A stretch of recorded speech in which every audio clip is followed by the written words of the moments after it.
भिवंडीतील अन्सार मोहल्ल्यात 5 वर्षीय आहिद एजाज अन्सारी ह्याचा दुर्दैवी मृत्यू झालाय। त्यामुळे परिसरात हळहळ व्यक्त होतीये। 16 डिसेंबरला घराजवळ खेळताना आहिद हरवलेला होता। 2 दिवसांच्या शोधानंतर त्याचा मृतदेह एका मोडकळीस आलेल्या इमारतीच्या पाण्याच्या टाकीमध्ये सापडलाय। आहिदचे वडील एजाज अन्सारी हे पॉवरलूम कारखान्यामध्ये मुकादम म्हणून काम करतात।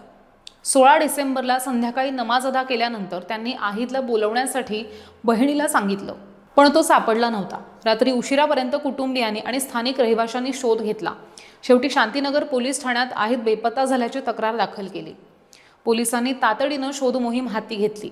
सीसीटीव्ही फुटेज तपासले, तसंच सोशल मीडियावरती सुद्धा मुलाच्या हरवल्याची माहिती पसरवण्यात आली।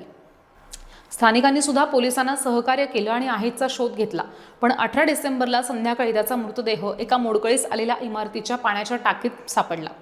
त्यामुळे सगळ्या परिसरामध्ये खळबळ उडाली आहे। सध्या मृतदेह शवविच्छेदनासाठी भिवंडी उपजिल्हा रुग्णालयात पाठवण्यात आलाय आणि पोलीस ह्या सगळ्या प्रकरणाची चौकशी करतायत।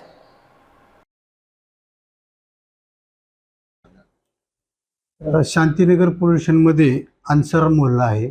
अन्सार मोहल्ल्यामधील मोहम्मद अन्सारी हा एक 5 वर्ष वयाचा मुलगा काल सायंकाळी 5 वाजल्यापासून बेपत्ता झाला होता। त्याच्या वडिलांनी तशी तक्रार रात्री 11 वाजता पोलीस स्टेशनला दिल्यावर आम्ही गुन्हा दाखल केला होता त्या संदर्भात। आणि काल रात्रीपासूनच शांतीनगर पोलीस स्टेशनची सर्व टीम, आमचे तपास पथक असे मिळून स्थानिक पोलीस मित्र आणि नागरिकांच्या सहभाग घेऊन या मुलाचा शोध करत होतो।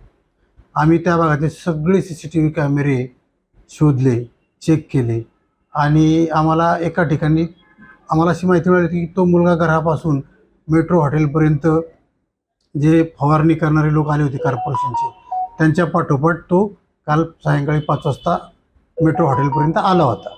मेट्रो हॉटेलजवळच्या एका कॅमेऱ्यामध्ये आम्हाला आज ज्या ठिकाणी आम्हाला ते पाण्याच्या टाकीमध्ये मुलाची बॉडी मिळाली त्या ठिकाणाजवळ तो मुलगा इतर मुलांसोबत खेळताना दिसला आज कॅमेऱ्यामध्ये।